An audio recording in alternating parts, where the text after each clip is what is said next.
Так, це слимачки. Будемо пробувати, які вони на вкус. А що там з них таке жовтеньке набігло? Масло. А, це ти поливала, так? Да? А, це в них уже? А, вже. О, так, як же їх витягувати? Вопрос на засипку. Може вони просто так? Ану. О, попробуємо зараз. Туди. Слимачка.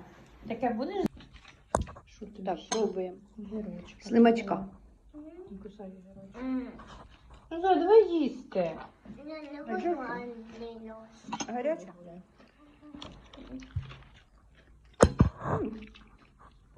Таке екзотичне.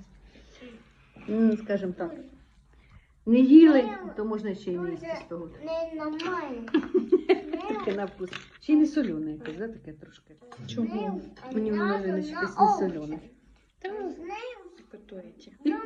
Піширні люди.